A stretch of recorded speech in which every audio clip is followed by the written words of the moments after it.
I lost 650,000 naira buying land in Nigeria. And what makes this story so painful is that I wasn't trying to do anything extravagant. I was only a young person in my 20s and making a little money, and I simply wanted to do something reasonable with what I had.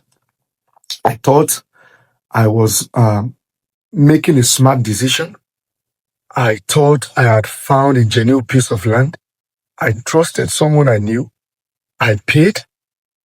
I got my receipt and my agreements, and I thought the land was mine already. Until almost 1 year later, I went back to take possession of the land. I think I wanted to do the survey plan that time, and I was told something that completely changed everything. And what was that? I was told, you are not the owner of this land. And that was when I discovered that I had made one of the most expensive mistakes of my life. Today, I am going to tell you exactly what happened, how I eventually recovered my money after almost 2 years, and the lesson I learned that everybody who wants to buy land in Nigeria should know. Before I tell you how everything went wrong, let me take you back to where I started. As at that time, I was in my 20s, and I wasn't swimming in money. I was simply making some money and thinking, what reasonable thing can I do with what I have? I had a vision of owning a land. I knew that land and property could become important assets over time, and I wanted to start early because Yoruba adage says, "Otomode ba kori akara lo fi n je," but I don't want to use my own money to do a wasteful or an extravagant thing. I wasn't looking to buy something expensive or a property that is in a prime location that could cost me more. I just wanted to start somewhere because as at that time, I know that the money I had might not be able to buy prime location. So I wanted to start fast. I wanted to start early, and I want to start from where my money can buy. And eventually, someone I trusted and I had shared my plan with was told me about a piece of land. And honestly, at that time, everything sounds reasonable. The property looked legitimate. And also, I spoke to some people who appeared to be knowledgeable about land transactions. And I was told that I should proceed with the transaction because the transaction looks straightforward. And the price sounds reasonable to me as well. So I became interested. This plot of land, they call it 450,000 naira per plot. But the particular one they showed me and I was interested in was actually 1.5 plots. And they said that they can't sell just one plot, but they are going to sell the 2 plots together.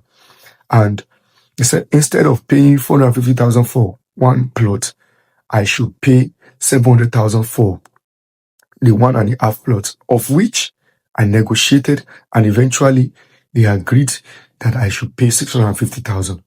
And to me, that felt like I had gotten a good deal.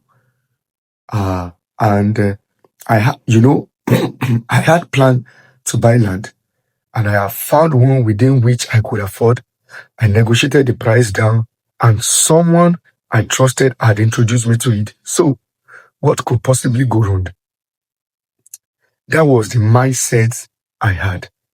And looking back now, that was the part of the problem. There were several things that made me to be comfortable with the transaction. First, I trusted the person who introduced me to the land. This wasn't some completely random person I met on the street. It was someone I trusted and I had already spoken to about my plan. Secondly, I had seen an agreement paper, and after I completed the payment, I was given a receipt and a deed of transfer. And that receipt gave me a sense of security. I remember thinking essentially that I had paid for the land and I had a receipt to prove I have paid. And because I trusted the person who introduced me and I saw documentation, I believed everything was legitimate. But here's the first major lesson I learned. Having a document does not automatically mean you have a genuine ownership. At that time, I didn't understand that. After making the payment, I didn't immediately go to possess the land. I left it, and I have my receipts now and I have the document to prove. So I take my time. But time passed and I didn't think there was any serious problem. After all, I had paid. I had my receipt, I had my agreement. I believed the transaction was completed. Then, almost 1 year later, I decided it was time to go and take possession of my land. And that was when everything changed. When I got there, I was challenged by people around the property, the neighboring people around that place. And I was told something I never expected to hear. They told me that I wasn't the owner of the land, that someone else was actually the owner. Imagine that. You have saved your money, you have paid for a piece of land, you believed you have a secured, you believed you have secured an asset, and then almost a year later, you arrive at the property and people around the land are telling you this land doesn't belong to you. At that point, I knew I had a serious problem. I wanted to do a register survey that time for the property, and that was when the serious became more clear. And that was when the situation became more clear. The people around the land started telling me that I had been scammed. I was wondering that scammed in what way? So I was trying to take my time to process the thought. And then I went back to look carefully at the deed of transfer I was being given. And that was when I discovered that something even disturbing. And it appears that the document that I was given was actually not a genuine one. And as at that time, I did not know. Probably if I'd carried along a professional, they would have distinguished for me what an original document should be. The document I had received appeared to be fake. This was the moment the reality hit me. The receipt I had relied on wasn't proof that the land was genuinely mine. The agreement paper I had seen wasn't enough. The fact that somebody I trusted introduced me to the property wasn't enough. And the fact that I had paid 650,000 wasn't even enough. I had made the mistake of believing that because the transaction looked legitimate in court, it actually was. And that is one of the most dangerous assumptions you can make when buying property. Because real estate is not just I paid, therefore the property belongs to mine. No. There's a process of establishing ownership and verifying property, and I had not done that properly. Now, you may be thinking, so you just lost 650,000. Thankfully, the story didn't end there. But getting my money back was not easy. It was really a tug of war. It took me almost 2 years of going back and forth, trying to settle, using the security personnel to chase the person that collected the money from me, the agent. Actually, there were processes involved. There were expenses that I incurred. There were people involved in trying to resolve the situation, and eventually, with the involvement of the appropriate civil defense authority, I was able to recover my money. So, yes, I eventually recovered the 650,000, but please understand this. Getting the money back does not mean I didn't lose. I lost time.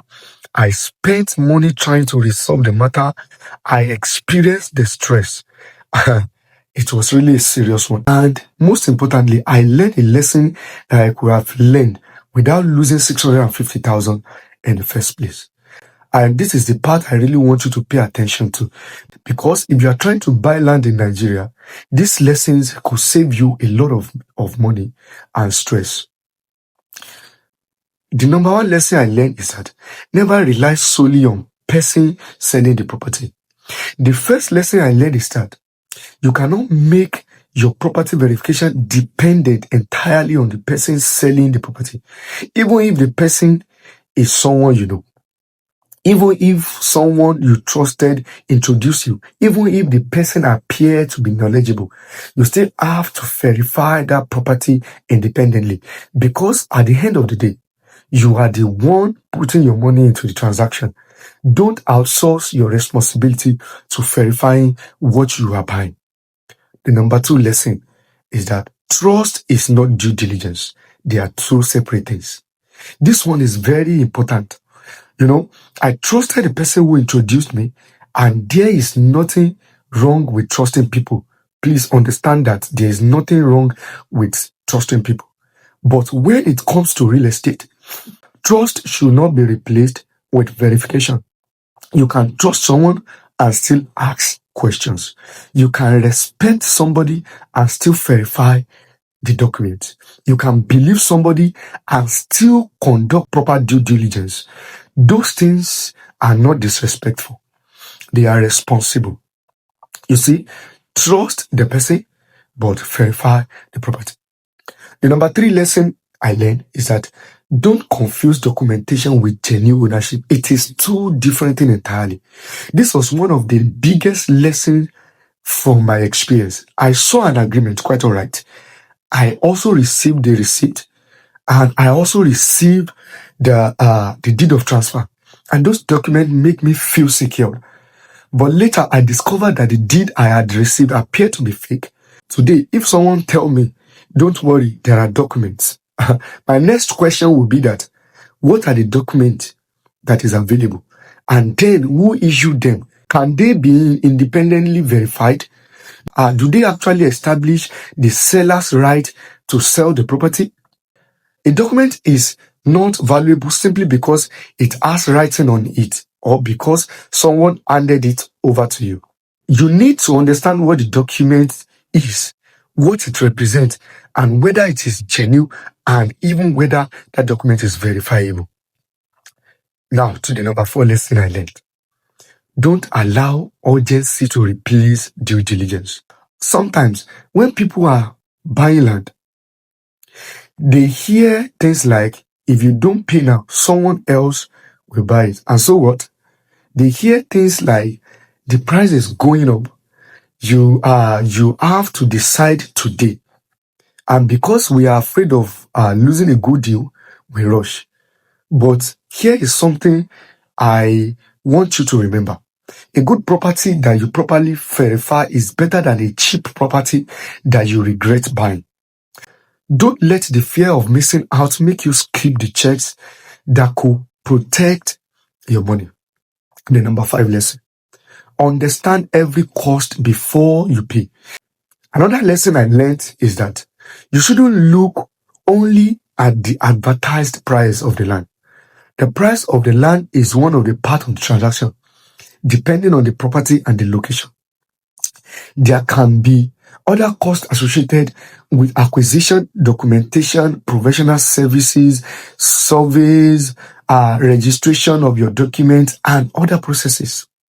So, before you commit your money, ask, what exactly will this transaction cost me from beginning to the end? Don't wait until you have paid before discovering the additional expenses.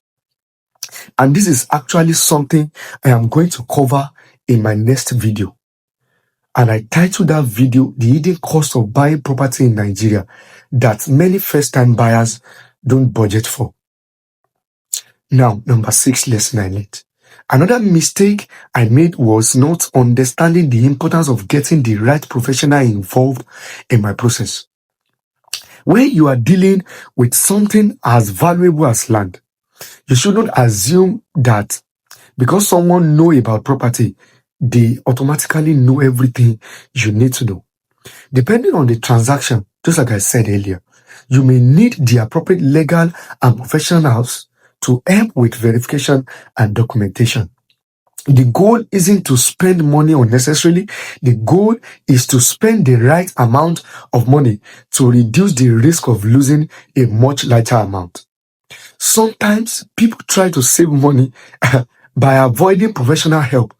And ironically, that attempt to save money can become extremely expensive. So the number 7 lesson, ask questions and walk away when things don't add up. This may be the biggest lesson of all. Ask questions. Don't be afraid to ask questions because you are worried someone will think you are difficult. You can ask questions like, who owns the property? What gives the person the right to sell it? What documents support the claim of the ownership? Can this document be verified? Are there other claims on the property? What exactly am I paying for? And if the answers don't make sense, walk away. There will always be another property, but there may not be another opportunity to recover your money after you have paid. Now, the last additional thing I will add is that always ask around. You see, it was when I went to take possession of the property that I discovered from people around that the property wasn't mine. If I have asked around the neighborhood, they would have told me the person that owns the land in the first place. Now, if I were buying the land today, I would do things differently because I have actually learned a lot. I have seen a lot, and definitely those mistakes cannot repeat itself again. I wouldn't allow the fact that someone I trusted introduced me to the property to replace my own due diligence. I wouldn't simply look at the document and assume it was genuine. I would want the relevant ownership and proper information independently verified. I would ask the right questions. I would get the right professionals involved where necessary. I would understand all the costs before committing my money. And most importantly, I would be willing to walk away if something didn't add up. Because today, I understand something I didn't understand in my 20s. Buying land is not just about having enough money to pay for the land, for the property. You also need to know how to protect that money, because if you are worked hard to raise money to do something tangible for yourself, you shouldn't lose the money. It should be something that protects your money. Now, the biggest lesson. Looking back, I don't blame myself for wanting to buy land. I think wanting to invest early was actually a good decision. But the problem was that I didn't yet know how to properly protect myself while doing what I thought was right. And that is why I am sharing this story. Not because I wanted you to feel sorry for me, not because I want to tell you that real estate is dangerous. No, not at all. But because I want you to understand that you can make good investment decisions and still make mistake if you don't have the right knowledge. I lost 650,000 so that I could learn a lesson. My hope is that you don't have to pay 650,000 to learn it yourself. So if you are planning to buy land or property in Nigeria, don't just ask how much is the land. Ask who owns it. What documents support the ownership? Can those documents be independently verified? What else will I have to pay? And most importantly, what could go wrong if I don't do my due diligence? If you want to learn how to make smart, safer, and more informed real estate decisions in Nigeria, I believe you should subscribe to Talk Real Estate with Ayobami. You should subscribe to this channel. Because here, we are not just talking about buying property, we are talking about buying it wisely. And remember, I learned these lessons the hard way. You don't have to. I will see you in the next video. Let us talk real estate. Let us build wealth the smart way. See you on the next one. Bye-bye.